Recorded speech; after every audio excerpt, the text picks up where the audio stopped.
Good afternoon, everyone, and thank you so much for joining us today.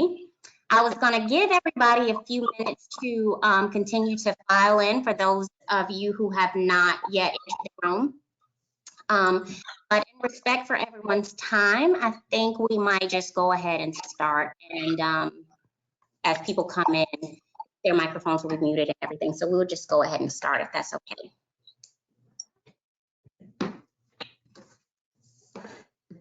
Okay, so again, good afternoon. I'm Adrienne Gilliard, and I'm an inclusion specialist with the Early Learning Coalition of Broward County. I am here with my co-presenter, Carolina White. She's also an inclusion specialist. Carolina, if you would like to say hello. Hi, everyone. Welcome. Thank you for joining us. Yes, so today we are doing our first installment of our virtual training series, and today's presentation is entitled Acting Out: The Reason Behind Most Challenging Behaviors. As this is our first time using this platform, so bear with us if we make any mistakes or anything like that. Just give us a chance. Okay, so housekeeping for today. Like I said, this is a lot of us, we do webinars all the time. We attend webinars all the time, but for us, it's our first time presenting on this platform. And for many of you, it may be your first time attending a webinar via this platform. So we want to do some quick housekeeping. There is a chat box located in this platform. It's located at the top of your toolbar. It's an icon, and all you have to do is click on it. Click on the drop-down menu to select the recipient of your message if you want to send messages back and forth through this platform. If you select everyone, then all of the participants will see your message in their chat pane. If you only want Carolina and I to see your message, then it'll just be for the two of us. You select organizers only. And if you only want to talk to an individual attendee, make sure you select the individual attendee, and that person will receive your private message. There is also a handouts icon located on your toolbar. If you tap the icon, you select your file to download, and that file will download automatically. This platform also utilizes a hand raising tool. You can raise and lower your hand by clicking on the icon on the control panel. I just want to say, if we miss your hand being raised, please just type your questions into the chat box. I believe if you raise your hand, the arrow will turn green, and if you put your hand down, it'll be red. I also want to note that if you are raising your hand after we get to your question or whatever it is, please remember to tap the icon again so that your hand is down, so your hand won't be up the entire time. There's also a certificate of attendance that you will get today from attending this training, and that certificate of attendance is located in your handout section. Now, usually when we do our face-to-face trainings, we always include an agenda here at the beginning. But because we are using a webinar, we decided that it was more appropriate to do an agreement section. With this training, we want to allow you to agree to expect and accept a lack of closure today. This session will not necessarily provide all of the answers or the in-depth solutions to the behaviors that we discuss, and we may not even go over a lot of the challenging behaviors that are a concern for you. But we just want you to be more mindful of the possible whys and the reasons why a lot of the challenging behaviors occur. We also want you to agree to think about the impact of what we're doing as it relates to the challenging behaviors that we encountered. And remember, it's mindset before methods. And this one is a big one. I have an arrow beside it because we really want you to just dig deep and agree to try to be okay with the messiness of behavior. Each child exists and develops with an intricate web of relationships and environments, and there's no magic pill. And if we think about it in terms of what we're going through now in our world, we weren't prepared for the coronavirus. So our lives are messy, to be quite frank. Like I said, we weren't prepared for this. So if our lives are messy and if we feel out of control and out of order, just imagine how our children feel. They don't understand what's going on. No matter how much we've explained it to them, it probably isn't really going over as well as we would like for it to. So let's just agree to be okay that there's no solution right now and that things are a little bit messy. So what we're going to do now is a quick poll. And I want you guys to open your chat boxes and type into your chat box, what challenging behaviors push your buttons the most? And Carolina's going to go to the chat box and she's going to man the chat box and see what answers you all give. So what challenging behaviors push your buttons the most? Just type it into your chat box.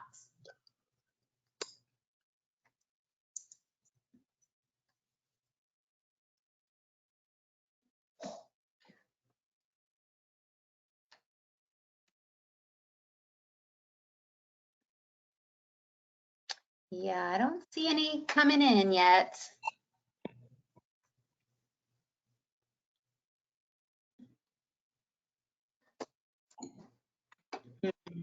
No challenging behaviors today? I'm not sure if maybe the chat box isn't working correctly.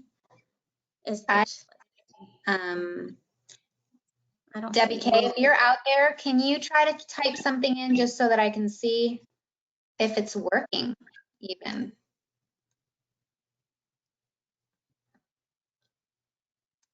Remember to make sure that it's going to the entire audience.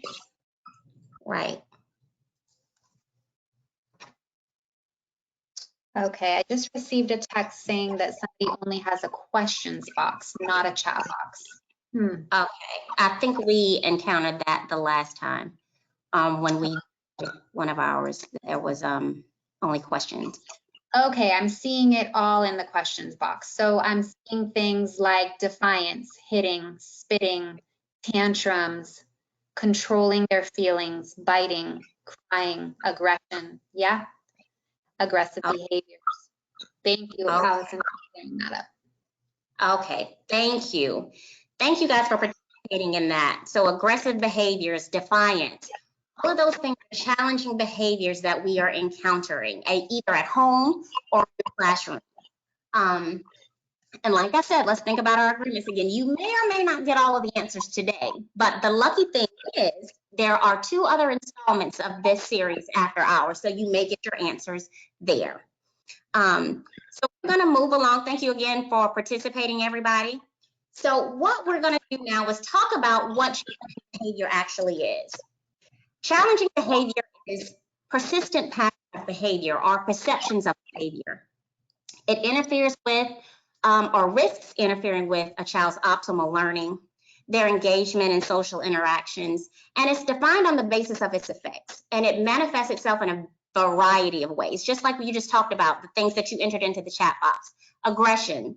This can be aggression towards oneself, aggression towards other children, and also aggression towards inanimate objects. Sometimes you see children acting out aggression towards toys like dolls or stuffed animals. There's also oppositional behavior. Sometimes it looks like refusal to comply, avoiding tasks that are given. Also repetitive movements and activities that distract the child, and they may appear to have no particular purpose. Some other things that we see as challenging behavior is dropping to the ground, yelling, screaming, crying, whining, and so many more. But one thing that we kind of ignore is those children that are slow to warm up.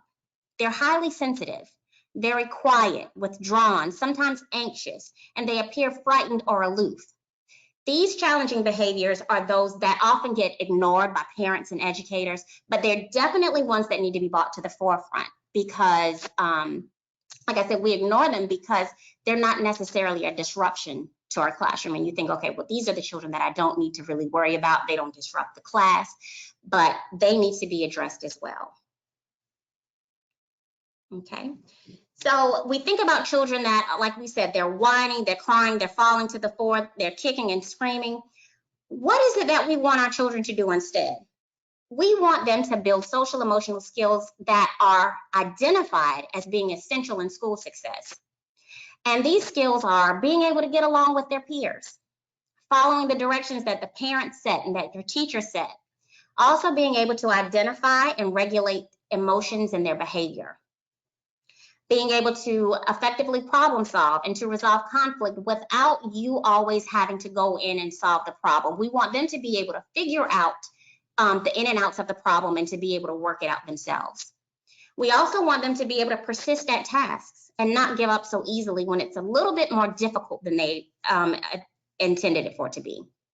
We also want them to engage in social conversations and cooperative play, and also to be able to accurately interpret others' emotions and behavior.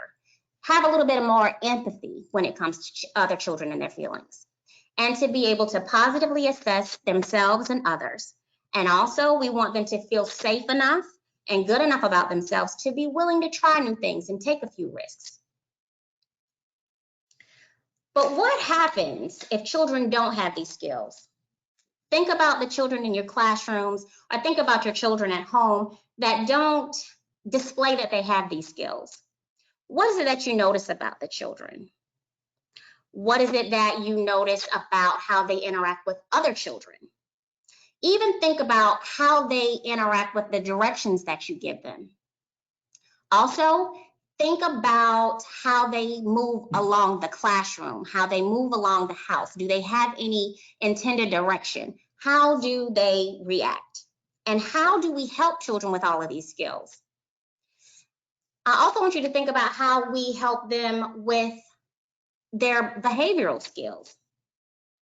What do we do? How do we help them? It's very simple. We teach them.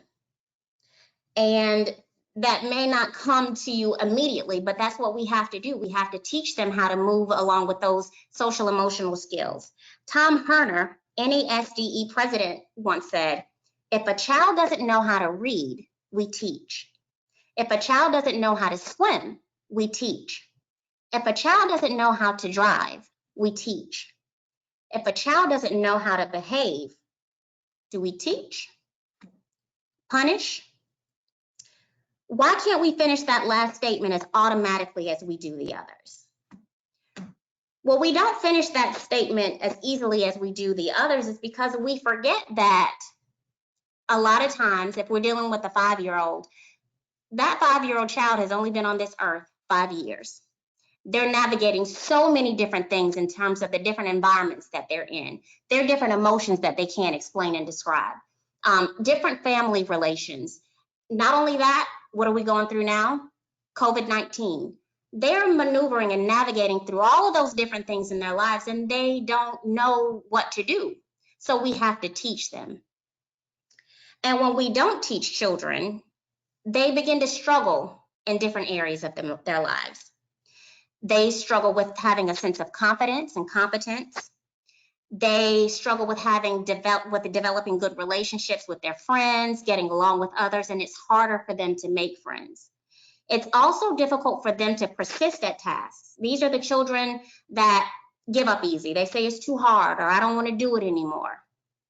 It's also difficult for them to follow directions, even 1 to 2 step directions. They struggle with it. These children also have some difficulties in identifying and understanding and communicating their own feelings, emotions, and constructively managing strong emotions. I think as adults, we take for granted the fact that children do have big emotions and they do have strong emotions. And I know I've been guilty of saying sometimes, well, what in the world do you have to cry about? Oh my goodness, you get everything you want. You get a nap every day. You get food. You don't have to work for it. You should be happy. Well, that's not entirely true. Children have a lot of feelings. They get sad, and it's okay for them to be sad. And we need to let them know that it's okay to have those feelings. And those children also struggle with developing empathy. And empathy is one of those huge characteristics that we want all of our children to grow in society and be. We want them to be empathetic towards their fellow man. So what do we know about these challenging behaviors when they're in the classroom? What we know and what we often see is that challenging behavior tends to draw more attention. And it also takes away the time and attention from those students who are following the rules. We have bad days in our classrooms and at home, and we say, you know what? Everybody was acting crazy today. Nobody did what they were supposed to do. But if you really take a step back and think about it, on average, and in average school settings, the majority of the kids were doing the right thing, and only a small select few weren't. If you think about this scenario, there are 10 kids in a class. 7 of those students are in their centers on task, but 3 of those students are not in their centers and they're off task. The teacher is so focused on getting those 3 kids to stay in their centers and complete their tasks. So what happens to those other 7 kids? Those other 7 kids, nobody's really paying attention to them.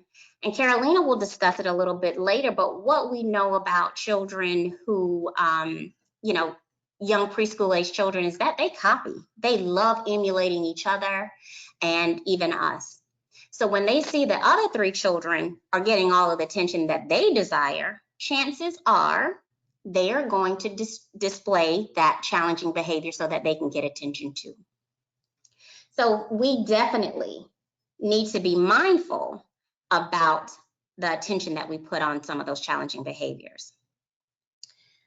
Challenging behavior is not necessarily a diagnostic term because there might not be a diagnosis for the actual behavior. But what happens is that when we don't address those challenging behaviors, it ends up interrupting the academic learning of a child. And as a result, it limits their long-term growth and their development. It also limits experiences and keeps a child out of many opportunities for growth over his or her lifespan. So it doesn't just stop in the early childhood classroom. These challenging behaviors, it interferes with all kinds of learning opportunities, like we said, but it also includes play dates. Later, it may follow a child to the mainstream classroom and recreational options. As they grow into an adult, it eventually may affect their work options, their living conditions, and the ability to be integrated into the community. So as you can see, it has a cyclical effect on a child's life. It also can impair social relationships and reduce their independence and choice. And some sobering facts that we have about this is that preschool children are 3 times more likely to be expelled than children in grades K through 12. If you have attended some of our trainings before as inclusion, then you've probably seen this quote before. I know it's a little dated, and I also know that the numbers have gone up drastically since then. But think about that. Preschool children are 3 times more likely to be expelled than students in grades K through 12. I think that's crazy to me. And what happens when these children are expelled is that they will begin to develop negative views about learning, school, teachers, the world around them, and of course, authority. What we also know about these facts is that we have to take notice that there are huge racial and gender disparities in preschool when it comes to expulsion. So 42% of preschool children are suspended, and they are identified as African American boys.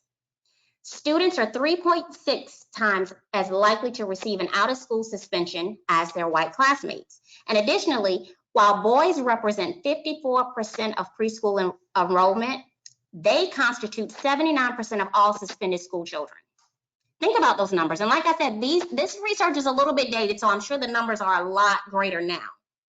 But they constitute 79% of all suspended preschool children. And this data is particularly consequential because research indicates that children's early childhood educational experience influence their development and their outcomes later in life. Another sobering fact is that early appearing aggressive behaviors are the best predictor of juvenile gang membership and violence. Now, this does not mean that every child who displays challenging behavior is going to join a gang. That's not what it means at all. But what it does mean is that a lot of these children who show aggression as young preschoolers, parents and adults witness it, and they might be concerned initially, but they often feel like, okay, well, they'll just grow out of it.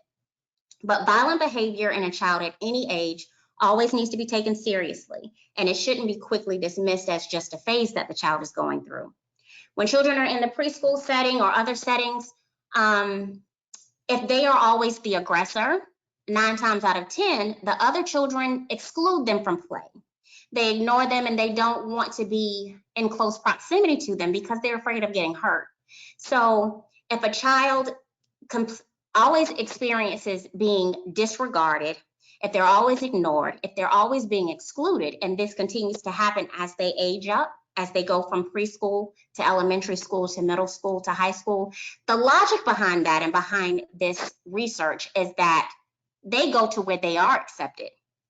And usually it's a gang. So like I said, not all children who display aggressive behaviors will join a gang, but that is where it's showing that that kind of behavior, aggressive behavior that is constant, may yield those kind of results. Now, we talked about how challenging behaviors definitely affect the child and how it impacts their lives, but we don't always think about how challenging behaviors impacts families and caregivers. Challenging behaviors that are experienced within families and in schools with teachers, they add to an adult's stress and their worry. They're constantly thinking about what is going to happen with that child as a result of their behaviors. There's also social isolation. Sometimes parents and families, they don't want to attend gatherings because they are uncomfortable in not knowing what behaviors the child may exhibit. There's also anxiety or depression from parents and siblings. We also know that if there are children in the home that display challenging behaviors, parents might spend a little bit less time and attention on the other children, and they also may lack in the interests and responsibilities when it comes to the other children as well. We also get into the possibility of physical danger. When it's at home, in some places, I've been at schools where, when the parent comes to pick the child up and they open the door and the child just runs out into the parking lot without any regard for any other cars that are coming or anything, that's a danger. But inside of the classroom, teachers, they have to always be concerned about the physical danger of a child climbing onto a shelf and the shelf toppling over and falling on them or maybe another child. So there's that physical danger that's an element. And then there are financial concerns. And you might be thinking, well, how can a child's challenging behavior be a financial concern? Well, if a child is in a center and they are always causing disruptions, they're being aggressive and hurting other children, the center's director will probably make a lot of calls to that parent and say, hey, nobody can control Bobby today. He needs to go. You need to come and pick him up. Well, when calls like that are frequently coming to a parent, what do you think that parent supervisor is going to say when they always have to leave the job? Everybody's job isn't flexible. So they may be in jeopardy of losing their job, which causes a whole nother set of events, unlikely events with bills and everything like that they may not be able to pay. So that is where the financial concerns come into play. Let's think about how our attitudes affect those relationships with children. If we want to be completely honest, challenging behaviors, I'm not saying that they're easy just because I'm an inclusion specialist and I have strategies and techniques. No, these challenging behaviors are hard to deal with. And it's hard to see past it when you are in it, when you're dealing with it. And a child with challenging behaviors can make any teacher or any parent feel completely inadequate. A lot of times parents feel despair, hopeless, helpless, and sometimes they want to just give up on the whole situation because they really have no idea about resources. They don't know what in the world it is to do. So they have all of these feelings, and these feelings are valid and they're okay. But it's how do these feelings impact the way you interact and how you behave with that child? There's so many different ends of the spectrum. Sometimes teachers and parents, they'll say, okay, well, the way that I'm going to deal with this behavior is I'll just do it for you. The children that say, oh, I can't do it. I don't want to do it anymore. I'll just do it for you. And that's over helping, which in the end really does not benefit that child. And then parents and teachers can become frustrated and angry. And when teachers or the adults or caregivers are frustrated and angry, children feel that and they internalize those feelings themselves. And they in turn take that frustration and anger either back out on the teacher or their peers. Like I said, all of these feelings are valid, but it's what you do with those feelings that actually count. Teachers find it easier to specify what they will not tolerate than specify the appropriate behavior that they demand. Perhaps this is a result of our culture's focus on punishment as the primary means of behavior control. Let's think about that for a little bit. Sometimes we get so caught up in saying what we will or will not tolerate and saying what's inappropriate that we forget that we have not really taught what the appropriate behavior is. That's like the quote that I read by Tom Herner. We feel like we don't have to teach behavior, that children should already know. But it's our attitudes about the inappropriate behaviors that make us immediately put up a wall, and that's when we inadvertently block out the child and the reasons as to why the child might be behaving that way. So what we need to do is keep in mind that we need to teach what the actual appropriate behaviors are.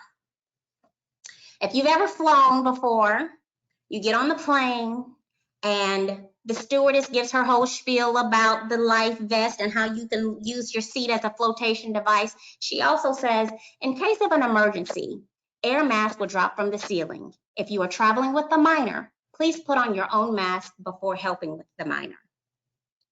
So here, you have to help yourself first before you can be beneficial to the minor, because the minor doesn't know what to do, right? So the purpose here is to make sure that you as an adult have your own self-regulation techniques in place so that you can respond in the most appropriate way to the child. Now, those techniques can look different to each adult. For one person, it might mean take deep breaths. For another person, it might mean count to 10. And for someone else, it might mean, okay, turn your back, walk away, and calm down before you can engage with that child. And if those of you are familiar with conscious discipline and conscious discipline techniques, that might mean for you to be a star or a drain. And if you're in that moment and you make yourself a star and you make yourself a drain, that is also a teaching experience because you're modeling appropriate behavior for that child.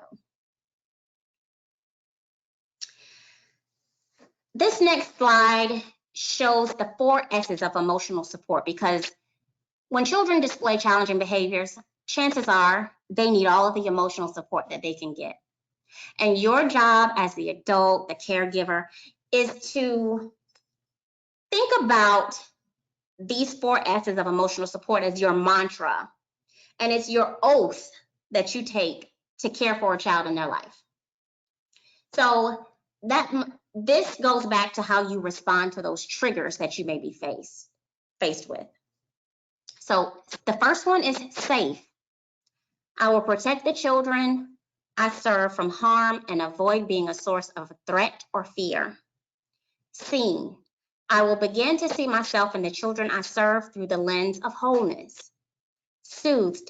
I will be responsive and model calm and inner peace. Secure.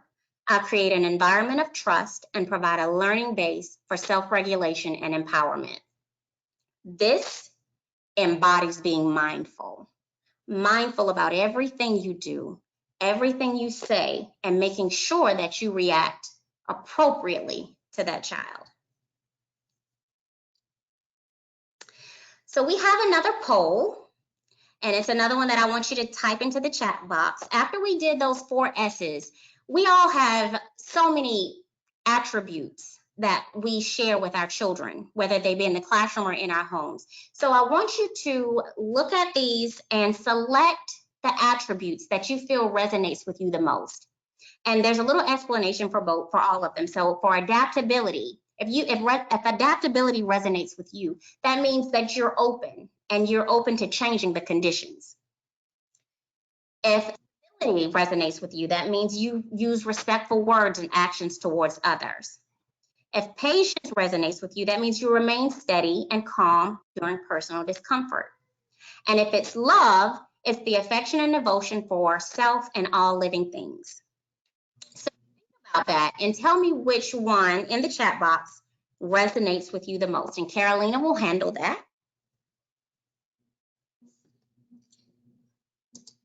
Okay, so far, adaptability and love. Oh man, this box is tiny. All of the above. All of the above. Okay, I love that. Adaptability again. Love, civility. I've got a lot of adaptability coming in, which is great because we do need to be flexible. Absolutely. All of the above, all of the above. Yep. That's Okay. ideal. Okay. Thank you again for participating, everyone. So, like I mentioned at the beginning of our PowerPoint, that Carolina and I are both inclusion specialists. So our job is we go out into the community to different centers and we do observations for schools that may have children with challenging behaviors and also those who have some concerns in any of the developmental domains. And when we go in and we do our observations and we make suggestions and strategies, give strategies about what we've seen, these are just a few of the things that we hear a lot of the teachers say. And I won't read through all of them, but some of the things that we hear is, this child does not belong here. I do not have the training to deal with him or her. And I have no time to give the other children the attention that they deserve. Others say, I worry about the safety of the other children, or he never shows remorse. He's only 4. I think we're expecting too much of him. So these statements may be very valid in those moments, but if we change the way we think about the behaviors, it will not only allow us to have a different outlook on the situation, but we'll have a different outlook on the whole child as well. And that's when we'll start thinking about the whys and the reasons and wondering, okay, well, not why is this child acting this way, but what happened to this child for them to act this way? And that's when we get into our mindset. Your mindset is very important, not only in this situation, but in a lot of different things. But in a fixed mindset, it's all about the outcome. If you fail, you think all of your efforts and all of your hard work was completely wasted. But if you have a growth mindset, that's when you believe that a lasting relationship comes from the effort and working through the inevitable differences. It's all about the process, and the outcome really doesn't matter that much. So what we're going to do now is this picture that you see on your screen, I'm not going to read through all of these, but I'll just pick out a few. So if you have a fixed mindset, if your fixed mindset says he is not ready for school, your growth mindset tells you, how can we get school ready for him? You see how those little tweaks, those little changes, it sounds more positive and it puts you in a different frame of mind already. Another one is, she needs to be pulled out into a separate setting. The growth mindset says, how can I make sure she has a sense of belonging? The fixed mindset says, I wasn't trained for this. And the growth mindset says, where can I learn more? When a flower doesn't bloom, you fix the environment in which it grows, but not the flower. Here we use this a lot. If you've been to any of our trainings as inclusion specialists in our inclusion team, we use Heimgenot a lot. We use this quote so many times because I feel like it's so impactful in so many different ways. It's used to describe just how important the adult as a parent or teacher is in the overall climate of the classroom. So I'm going to have Carolina to read this so that you have a difference in voice. So I'm going to ask Carolina to read this quote for me. Okay, thank you. I've come to a frightening conclusion that I am the decisive element in the classroom. It is my personal approach that creates the climate. It is my daily mood that makes the weather. As a teacher, I possess a tremendous power to make a child's life miserable or joyous. I can be a tool of torture or an instrument of inspiration. I can humiliate or heal. In all situations, it is my response that decides whether a crisis will be escalated or de-escalated and a child humanized or dehumanized. Thank you so much, Carolina. So welcome.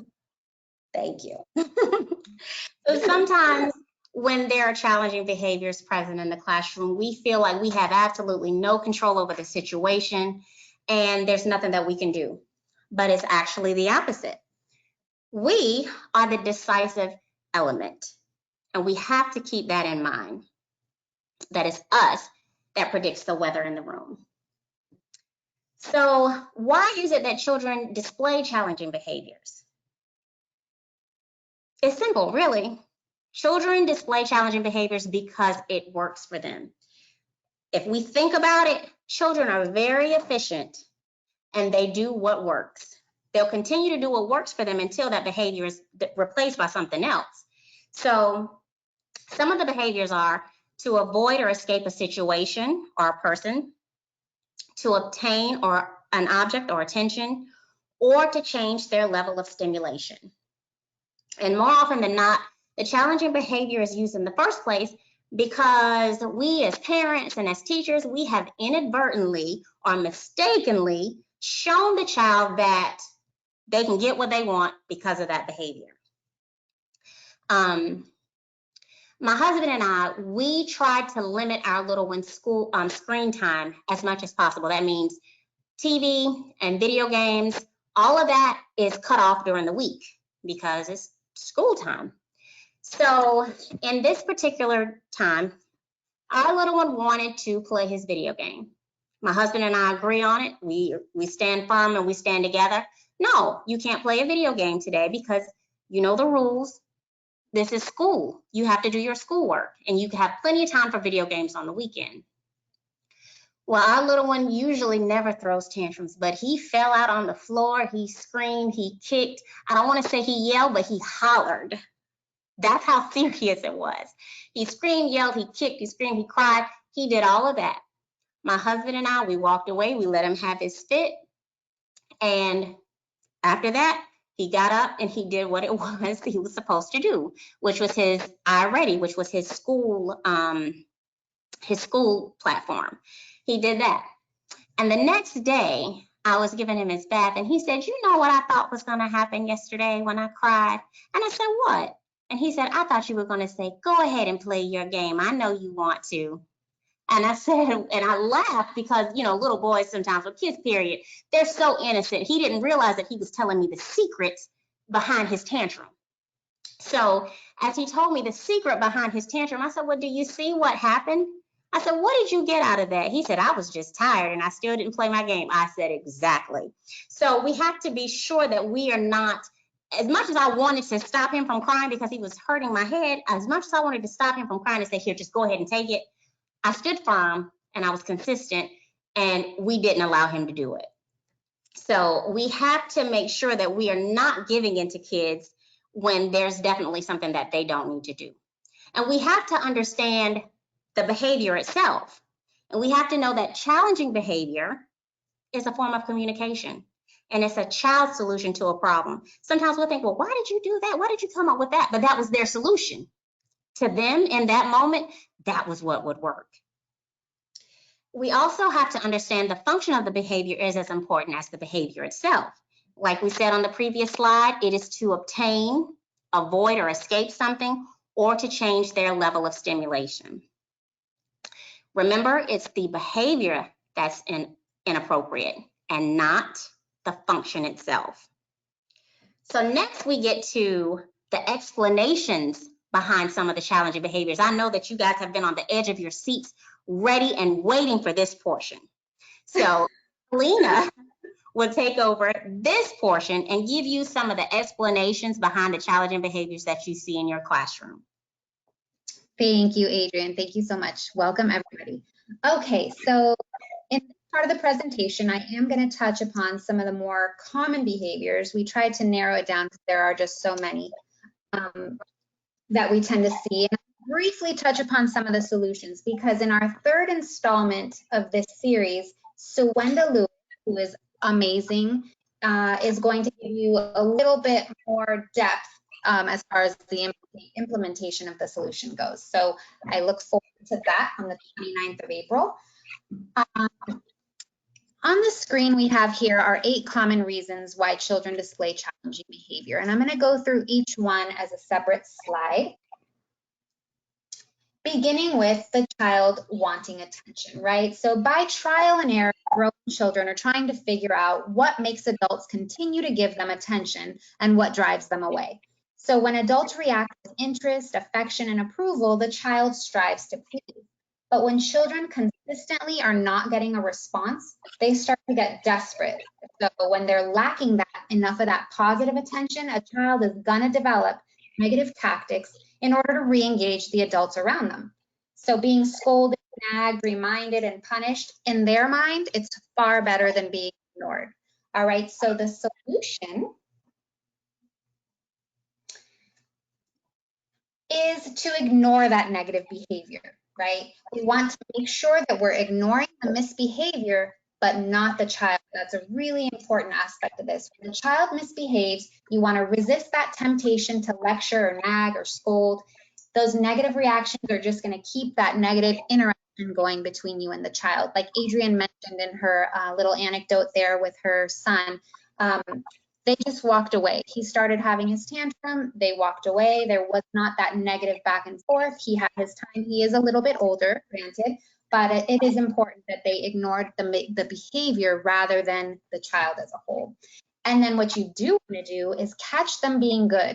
So give that attention for the appropriate behavior that you're seeing. Look for every possible opportunity to make a positive comment, give a pat on the shoulder, high five, or to share an activity or engage in a conversation, because at the end of the day, that's really what they want. They want that attention. Next, we have the child testing limits, right? So when you've established rules and kids know what they're allowed to do, they often want to see if you're serious about that. So they'll tend to test those limits and find out exactly what the consequence might be if they break the rules. So what you want to do as the solution for that is to set clear limits, right? Offer consequences consistently. If kids think there's a small chance they're going to be able to get away with something, they're going to do it. So we want to keep in mind that kids actually don't want to be in charge. They want to know that you're in charge and that you're competent and you're going to help them stay in control. So having those appropriate consequences when they break the rules shows that you're not going to let things get out of control, and that helps them feel safe and secure in their environment. We're going to move on to when the child lacks skills. Sometimes these behavior problems stem from a lack of skills. A child who lacks social skills may hit another child because he wants to play with a toy.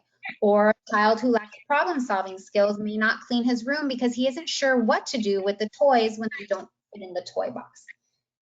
The solution here is that when your child misbehaves, instead of just giving the consequence, we want to teach them what to do instead. Adrienne has already kind of mentioned that a couple times throughout the training, and that's so key. We want to show them those alternatives to the misbehavior so that they can learn from those mistakes. It goes back to that quote Adrienne read us from Tom Herner about when if a child doesn't know how to read, we teach. If a child doesn't know how to swim, we teach. So it's that same thought process. So we actually really need to break things completely down and teach them. So this ACT, you see here on your screen, it says use ACT. It's an acronym. The A stands for acknowledge, the C for communicate, and the T for target. All of you have this, it's accessible to you with some examples in the handout section, by the way. Just wanted to let you know that so you can download it whenever you'd like. But if, for example, we've got 2 children, Lucas and Johnny, right? And Lucas has just snatched the blue car out of Johnny's hand. As the teacher or the adult in the situation, we know that that's going to cause some conflict. So you would come in and you're going to acknowledge Johnny's feelings. He has just snatched the blue car out of Lucas's hand. So you might say, oh, Johnny, you snatched the blue car out of Lucas's hands.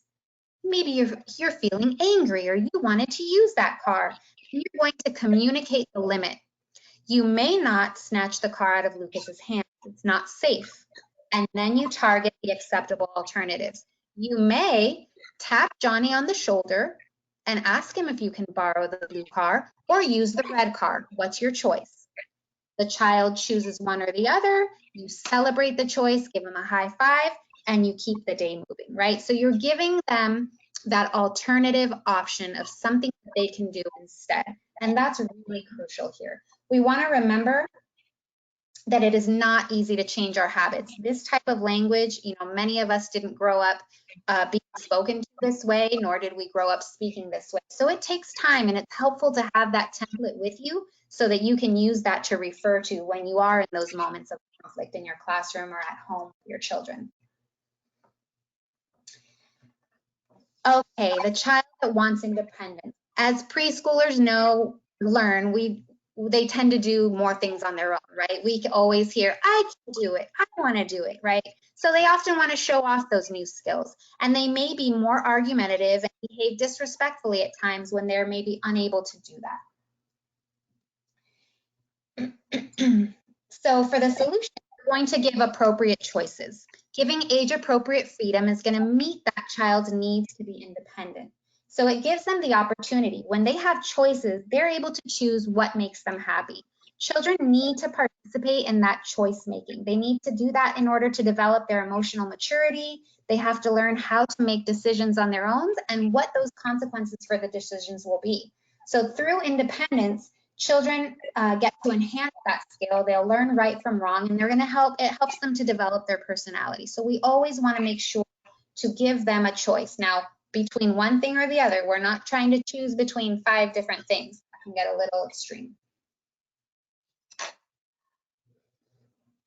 A child that has difficulties regulating emotions. I saw some of these as on the first poll that we put up. Some people said having difficulty handling their emotions. And we know that sometimes kids have no idea what to do about those really big feelings that they have, right?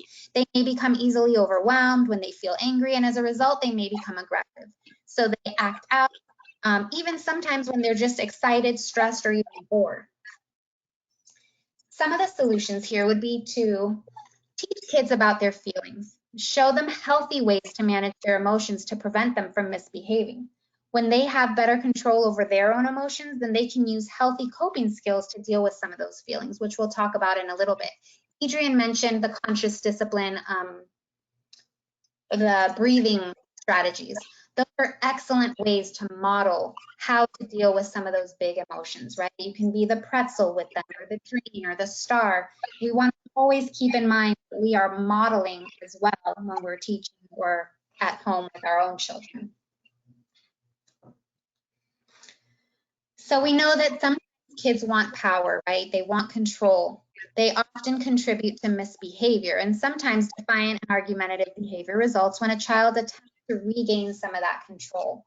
It can be similar to the child, like we talked about a couple slides ago, that wants independence, right? A solution would be to avoid that power struggle. You may want to offer a child 2 choices, like we mentioned. For example, you can ask, would you rather clean your room now or after the TV show is over? They make the choice between the 2, and you as the adult are still getting what it is that you want. So by offering 2 choices, we can give the kids some control. We need to keep in mind that preschoolers, their lives are completely controlled by the adults around them, right? So it's really important to give them some sense of control when you can. Now, that doesn't mean everything is going to be a choice, but when you can do it, definitely allow them to have some choice in their life. All right, then we've got our children who have unmet needs, right? This is crucial that we're able to teach with a child that has their needs met. So when a child feels hungry or tired or ill, misbehavior often ensues. Most toddlers and preschools are not very good at communicating what they need when it comes to their basic needs.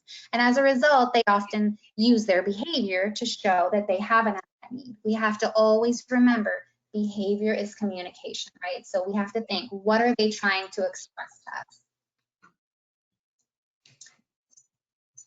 So we want to help prevent some of the behavior problems by looking for those unmet needs. Could the child be hungry? Like, think to yourself, are they cold? Are they not feeling well? Ask the child how they're doing. If they're able to communicate, ask them how they're feeling. And you want to continue to look for those cues. So it's really important to get to know the kids in your class as well as your own children, right? That way we can read those cues that they tend to send out. It's really important. It's about being attuned, right? Many of us who are parents know the different cries between when our baby was hungry versus when they were sleepy or if they were hurt. There's a totally different cry for each of those. And it's the same thing, right? You want to be attuned to your children so that you can understand, like, hey, that's not Johnny's typical behavior. Let me see what's going on. Let me dive a little bit deeper and ask, hey, did you eat breakfast this morning, Johnny? Right? We want to be attuned. It's really important so that your class can flow and you can know what their needs may be. Then we have our environmental triggers. So this slide has quite a few pictures on there because I'm just going to touch on them very briefly, as Sawanda will go into more depth later on. But when we look at our environment, right, if we have a problem with students running through our class and we take a look at our classroom setup and we see a huge open space, then that's something that we're going to need to make adjustments with. Maybe change the centers around so that there isn't so much open space. You want to look to see if your shelves and bins are labeled. When you're trying to teach children to clean up after they've played, you want to make sure that they're able to see where exactly those items are going to go. So make sure always that along with the words, you've got a visual of what that item is. That will help drastically when it's time to clean things up. Do you have a visual schedule and do you use it? That's the big thing, right? You can have it on the wall and never refer to it, or maybe it's too high for the children to really see. So that visual schedule should be down at eye level. It should include visuals, ideally of the children. Sometimes I see visuals and it's like cartoon elephants, it's sitting around circle, and that's fine and it's cute, but ideally it would be actual pictures of children so they can really, even better would be children in the class, so they can really take ownership and see themselves in those pictures. That will help you a lot when you have a child who's fussy and maybe wants to eat lunch. You can walk them over to that schedule and show them, okay, after playground, it's lunchtime, so you'll be able to eat. That's kind of the way they tell time throughout their day in class. Looking at classroom rules. Do you have classroom rules? Are there visuals attached? Do you refer to them? Make sure those rules are always stated in the positive. So instead of no hitting, we're going to say hands to yourself with a beautiful picture of kids with hands by their sides or on their lap. And that way they can start to connect that. And then try to keep in mind when you have, for example, 4-year-olds, that the max amount of rules you should have for that class is 4, right? You want to try to keep the age of the students and number of the rules aligned. Jobs. If you have jobs for everyone in your class, that is ideal. If you can't, then at least make sure that those children that are displaying some of those challenging behaviors can be a helper for you. You want to make sure that you use the child, for example, who has a hard time transitioning, maybe from playing in centers to getting ready to line up to use the bathroom. That can be your transition helper. He can hold a big stop sign or a sign that tells everybody in each center 2 more minutes. So that way he's feeling like the helper, and then you avoid that issue with him transitioning. And lastly, did you create a safe place or a cozy area? Safe place is so important, or sometimes people like to call it a cozy corner or a quiet corner. These are places where the children can go when they need a little space, they're feeling upset and sad. Ideally, the teacher goes in there with them and walks them through how to use the different items that are in there. So this is all conscious discipline, lots of important stuff, and very helpful. We want to try to avoid the timeouts and use that safe place. And it's not just a different name, it's a totally different item there. So let's make sure to research that a little bit, or feel free at the end, we're going to provide our contact info. I can send you a lot of information about how to create a safe place in your class. All right, so other factors to consider for challenging behavior are biological risk factors, right? Some stuff is genetic, and I think it's important that we keep that type of stuff in mind. There's temperament, complications of pregnancy and birth, developmental delays, and gender. All of those things, those biological risk factors, play a role in the way children behave when they're with us. And it's important to just keep those in mind. We don't always know what's going on as far as like how a child's neonatal time was or how the pregnancy of the mom was. But if we do know, then it can help us to gather a little bit more information. And then there's those environmental risk factors. So those family factors, the parenting style, as we know, parenting style matters a lot. If there's a parent who's supportive and connecting with you as the teacher, and they can figure out the same terminology you're using at school and they'll use it at home, that can really help a lot, but we don't always have that. There's poverty and social conditions. That's not to say that every child who grows up in poverty is going to have challenging behaviors, because that's absolutely not true, but it can be a factor. Exposure to violence. We know that trauma affects behavior, and you're going to see that in our next installment of the series. And then childcare, school, simply the way that maybe your childcare has the environment set up, or any type of environmental triggers that happen at school can affect the child's behavior at school and at home. Really quick, an anecdote I wanted to share about that is when I was teaching VPK, I had a student in my VPK class who was incredibly aggressive, probably one of the most aggressive children I've ever encountered, and incredibly strong. And we were trying to work with mom with his behaviors and things like that. And it took maybe like 3 months for her to share with us that from birth to the point that he was in VPK, he had had 9 open heart surgeries. So he was used to being held down, restricted. And so there was a lot of aggression and a lot of trauma there from his earlier surgeries and things. So that type of stuff helped us to know a little bit more about what was causing that intense aggression. So we want to make sure that we're speaking to the parents and trying to find out as much information as possible.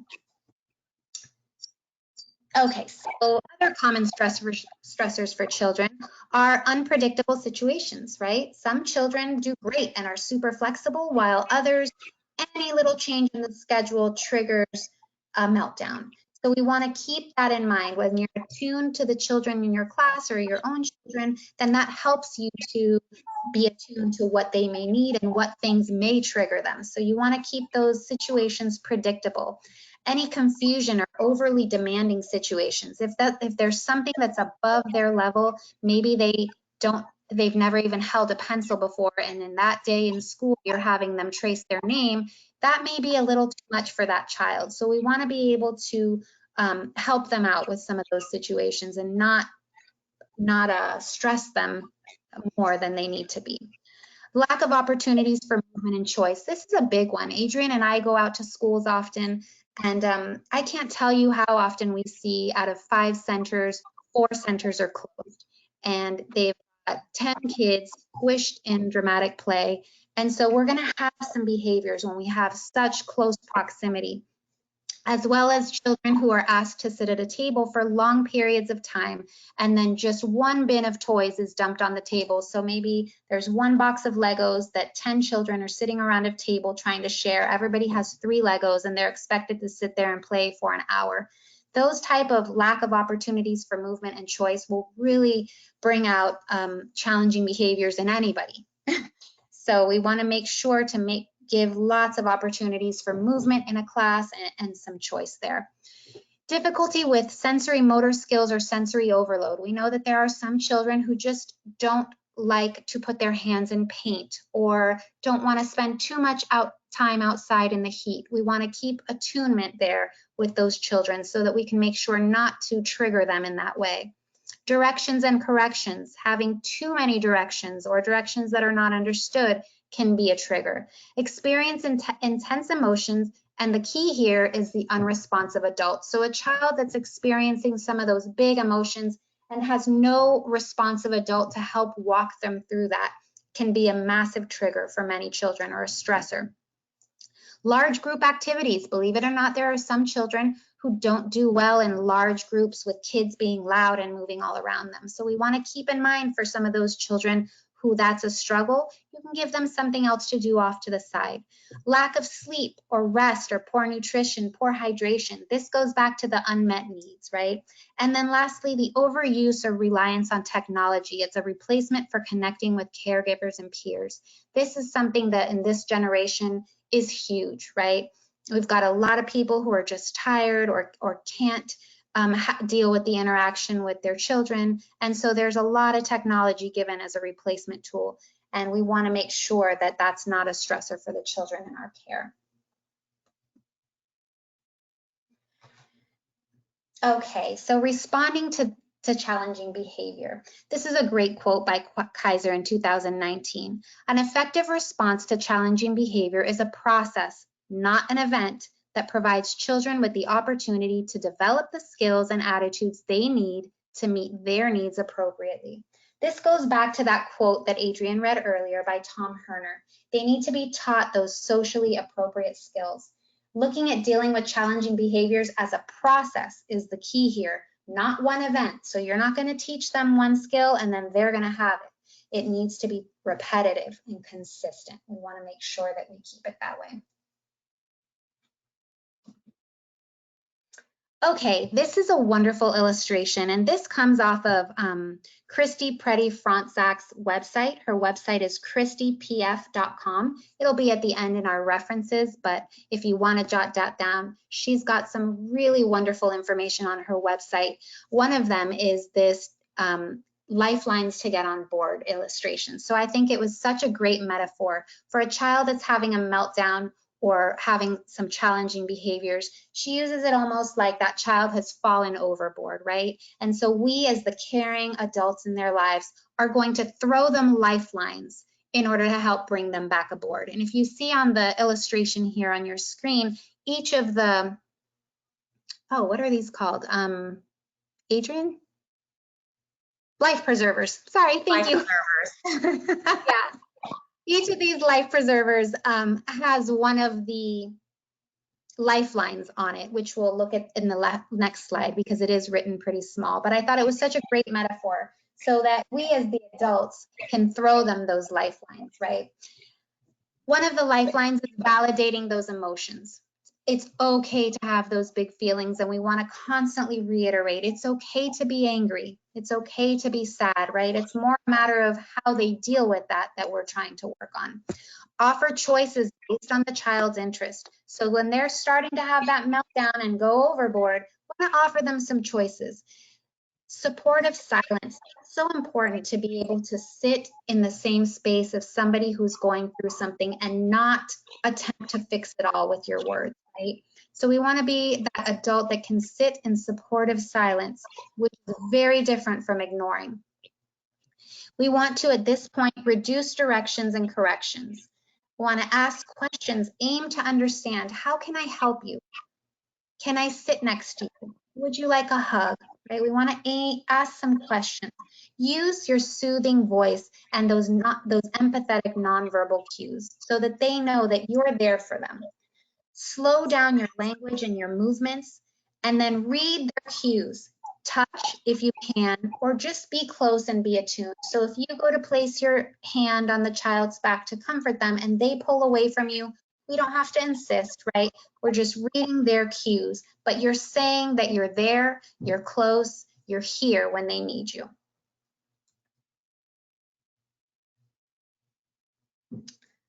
All right. I think in the interest of time, we're going to skip this video. And I just want to leave it up for 1 second. So if everybody could maybe take a picture or jot down the name Teach Before the Peak video. This is a great video really illustrating the next slide that we're going to show here. Okay. So the next slide is an illustration of the Teach Before the Peak, but the video really goes into depth explaining it very well. The green zone, which is right in the middle of your screen there, that's when the children are in their optimal arousal. That's their window of tolerance. So during that time is when they can endure those teachable moments we want to teach them. Maybe it's right when you start seeing a child is going to snatch a toy from another toy. The incident hasn't occurred, but you see that it's coming. So that's when the child is calm and collected and comfortable and connected. In that zone, the green zone they call it, that is that prime teachable moment time. If a child has now entered that red zone, which is that fight or flight response, that hyper arousal, that's when they're angry, they're aggressive, hyper vigilant, impulsive. That's the time when we want to throw the lifeline out. and try to help them get back on board. It's not when you're trying to teach one of those teachable moments that we're talking about. We need to get them back into the green zone before we can do that. And then if you look toward the bottom, we've got the blue zone, and that's our freeze faint response, that hypoarousal. Those are the children who hide under the table or are just disconnected, very flat emotions or not present. Those are those children we need to also throw a lifeline to get them back on board, okay? So we wanna make sure that we keep this in mind.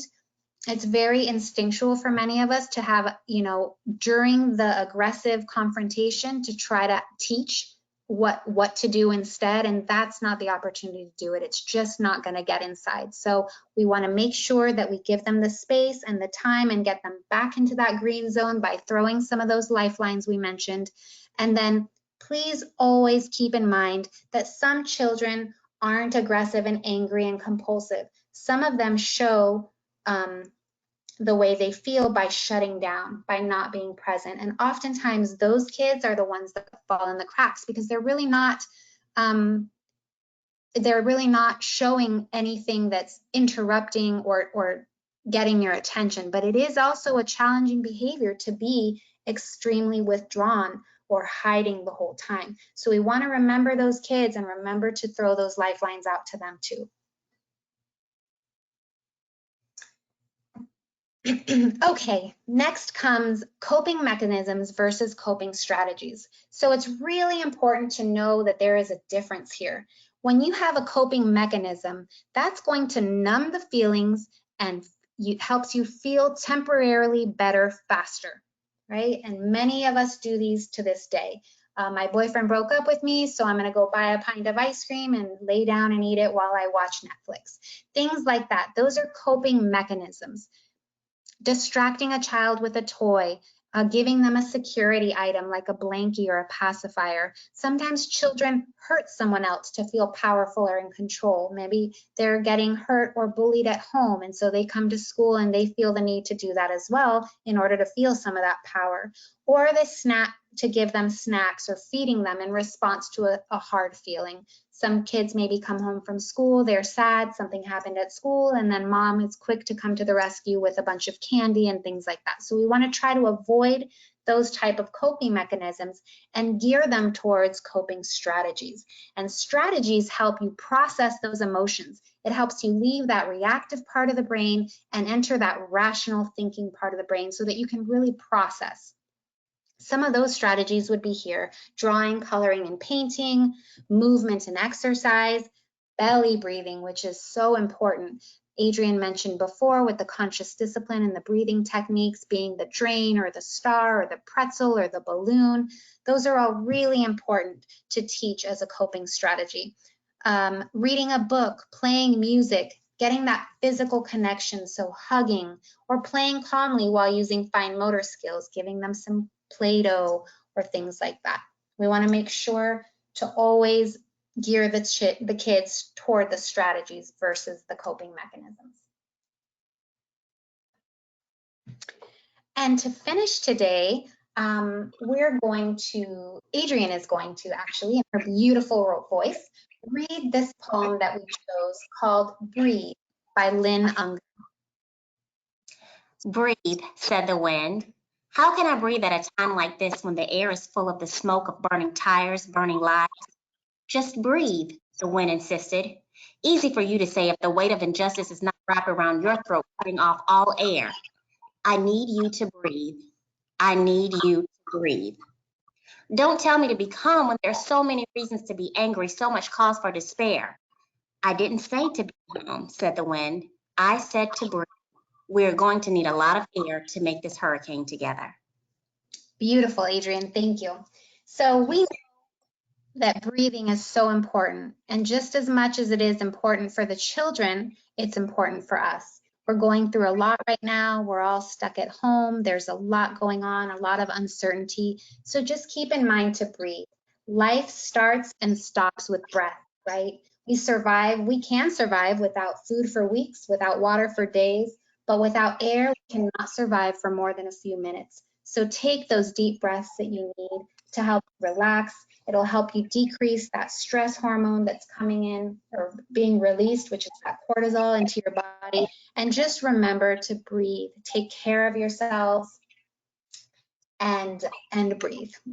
So we've got one last poll here.